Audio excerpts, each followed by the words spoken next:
할렐루야. 오늘도 하나님의 은혜가 우리 모두에게 가득하실 것입니다. 오늘도 참으로 좋은 날입니다. 이제 무더위가 한풀 가고 이제 새벽이나 또는 저녁으로는 이제 우리가 더위를 느끼지 못할 정도로 그렇게 기온이 많이 떨어졌습니다. 이제 이럴 때에 하나님 앞에 더욱더 충성하고 헌신된 우리 모든 교회와 성도들 되시기를 축복합니다. 이제 바울이 이제 이 아그리빠 왕 앞에서의 신문이 이제 계속되고 있습니다. 아그리빠 왕 앞에서 바울은 담대히 전도를 합니다. 우리가 재판석에 앉아 있을 때에 판사에게 재판하는 것을 생각할 수 있겠습니까? 언젠가 어떤 목사님이 이 노회일로 재판할 일이 있어서 대표로 이렇게 재판에 참석할 일이 있었는데 재판장이 여자 재판장이었다고 합니다. 그런데 그 여자 재판장이 하는 말에 따라서 이제 판결의 결과가 결정이 되어지고, 그리고 노회에서 어떤 결과가 이렇게 결정이 되기 때문에 그 재판장이 앞에 높은 자리에 앉아있는, 재판석에 앉아있는 그 모습이 너무나 두렵고 떨리더라는 말을 들은 적이 있습니다. 판사가 그렇게 두렵고 떨리는 정도인데 여자 판사라 할지라도 그 자리가 주는 권위, 그 권세가 대단하기 때문에 우리는 법정을 그렇게 두려워하고 어려워하는 것이죠. 그래서 할 수만 있으면 누구든지 그 재판석에 가지 않으려고 합니다. 가지 않는 것이 좋은 것이죠. 가능하면 그 자리에서 우리가 재판석에 가서 좋을 일이 우리에게 뭐가 있겠습니까? 별로 우리에게 좋을 일이 없기 때문에 가능하면 우리는 재판석에 가지 않으려고 하는데, 그런데 불가피하게 가야 하는 경우들이 있죠. 가지 않으면 우리의 권리가 손상이 된다든지, 그럴 때는 분명히 가야 합니다. 무조건 피할 것이 아니라는 것이죠. 무조건 피하면 우리는 손해보는 수밖에는 없습니다. 이렇게 우리가 무조건 손해봐야 하는 경우가 있고 손해보지 말아야 하는 경우가 있는데, 손해보지 말아야 하는 경우까지도 교회와 성도들이 무조건 세상의 법을 회피하거나 해서는 안 됩니다. 왜냐하면 세상의 법이나 권세나 관료들은 다 하나님께서 세우신 것이기 때문에 그렇습니다.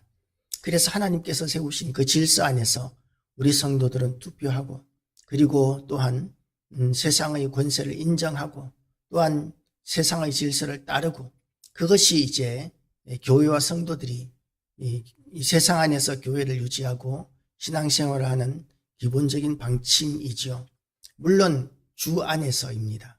세상의 법이 하나님을 거스른다든지 또는 세상의 권세자가 하나님을 대적한다면 우리는 그들에게 대해서 복종하거나 순종할 수 없습니다.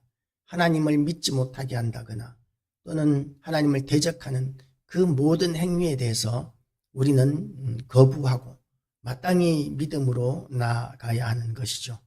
그렇게 이제 우리는 판사 앞에서도 하나님을 보기 때문에 두려워 떠는 것이지, 하나님을 떠난 판사, 하나님의 법과 대적되는 판결 앞에서는 강하고 담대하시기를 주님의 이름으로 축복합니다.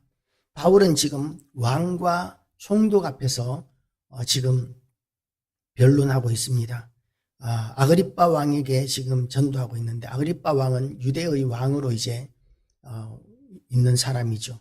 이 유대의 왕 사울이 이같이 변명하며 베스도가 크게 소리내어 이르되, 바울아 내가 미쳤도다. 내 많은 학문이 너를 미치게 한다 하니, 라고 이렇게 바울이 왕 앞에서, 총독 앞에서, 권세자들 앞에서 이렇게 복음을 전하니까 베스도가 말하기를, 바울아 이같이 소리내어 이르되, 바울아 내가 미쳤도다. 내가 내 많은 학문이 너를 미치게 한다, 라고 이렇게 이야기합니다. 바울은 학문이 높은 사람이었다는 것을 지금 이 변론하는 가운데서 드러나는 것이죠. 우리는 이렇게 학문 높은 사람이라고 평가받는 것을 좋아하고 기뻐합니다. 무엇 때문에 학문을 쌓아 나가고 있습니까? 무엇 때문에 우리가 학문을 높이고 있습니까? 우리가 하나님의 이 나라에서 쓰임받기 위하여 우리의 학문을 할 수만 있으면 더 많이 높이시기를 축복합니다. 신앙 서적도 많이 읽을 뿐만 아니라 우리 공부해야 할 것이 있다면 누구보다도 열심히 공부해서 하나님 앞에서 시험을 쳐서 세상 가운데 내 시험 성적으로도 하나님께 영광 돌릴 수 있으면 얼마나 좋겠습니까? 물론 그런 사람은 많지 않습니다. 그래서 우리는 공부 열심히 해야지만 주 안에서입니다. 우리가 주일을 빼먹으면서까지 공부한다거나 예배를 빼먹으면서까지 세상 일을 하는 것은 합당하지 못하지요. 그래서 우리는 주 안에서 무엇이든지 하는데 주 안에서 하게 되면 언제나 우리는 강하고 담대할 수 있게 된다는 것을 믿으시기를 축복합니다. 주 안에서 강하고 담대하시기를 주님의 이름으로 축복합니다. 그렇게 되었을 때 이제 우리는 편안하게 자유롭게 위축되지 않고 복음을 전할 수 있는, 자유롭게 말할 수 있는 담대한 상태가 됩니다. 우리는 담대하다라고 이렇게 이야기할 때 담대한 것을 목소리 큰 것으로 그렇게 생각하기가 쉽습니다. 우리가 이렇게 차를 운전하다가 교통사고가 나면, 접촉사고라도 나면 누가 잘못했든 간에 목소리를 높입니다. 소리를 크게 지르고 목소리 큰 사람이 이기는 경우들이 예전에는 많았습니다.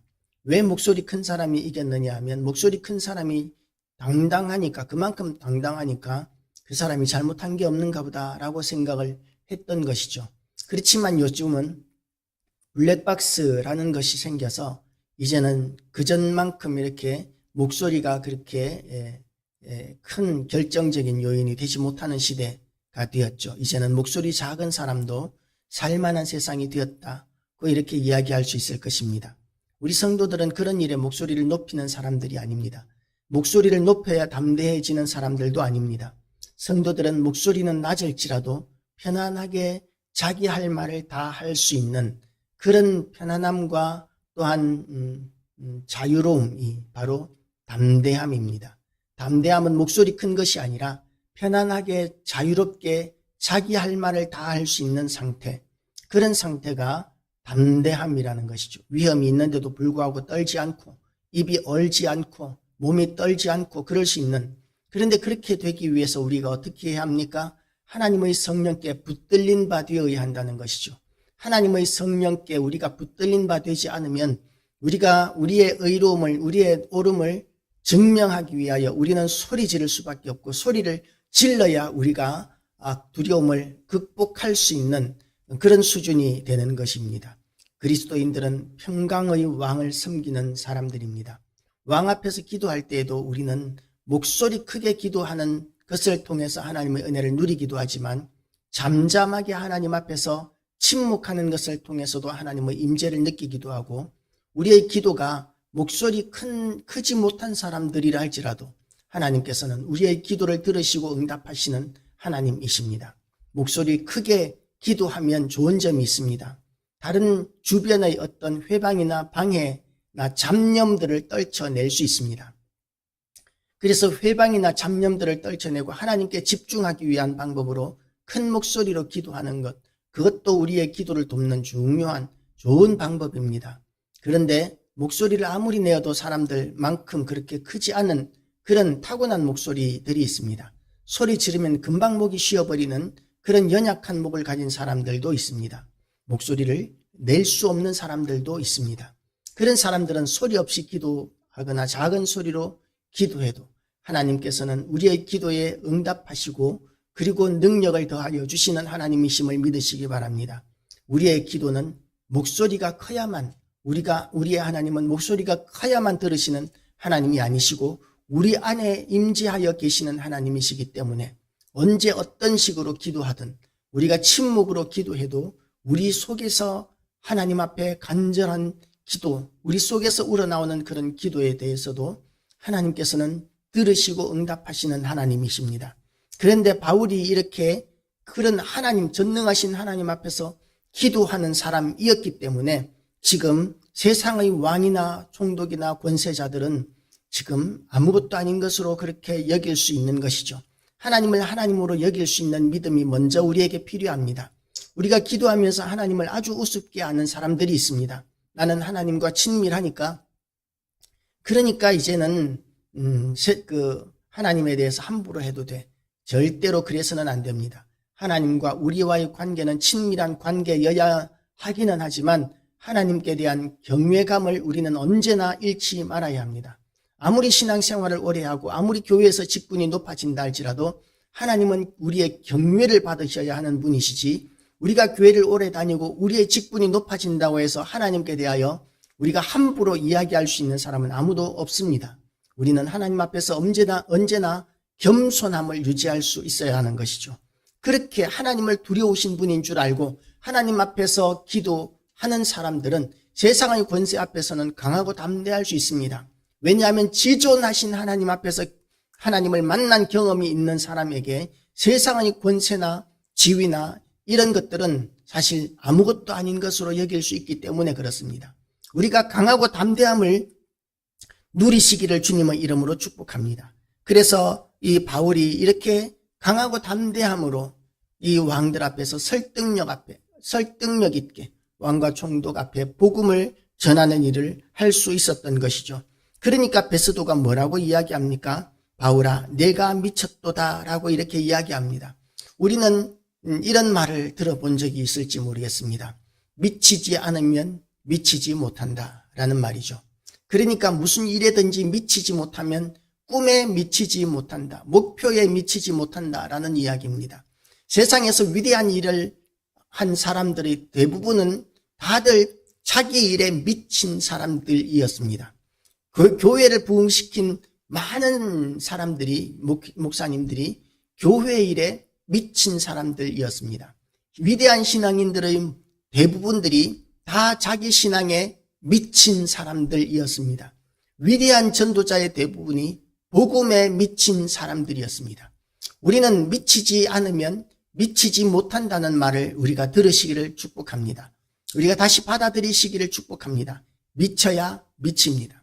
우리가 그렇게 미침으로 말미암아 바울이 세상 앞에서 복음을 제대로 전할 수 있었던 것과 같이 그렇게 우리도 미쳐서 미치게 되는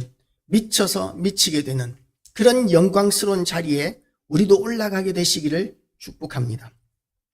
이렇게 바울이 복음을 전하게 될 때 하나님께서는 바울을 통해서 많은 사람들이 예수 믿게 만들고 구원을 얻게 하는 일들을 이루신 것처럼 우리가 미침으로 말미암아 복음에 미치고 예수 그리스도께 미치고 교회에 미치고 하나님께 미침으로 말미암아 우리가 우리의 꿈에 미치고 우리의 목표에 미치고 우리의 비전에 미치게 되는 그런 위대한 모든 성도들, 모든 교회가 되시기를 주님의 이름으로 축복합니다.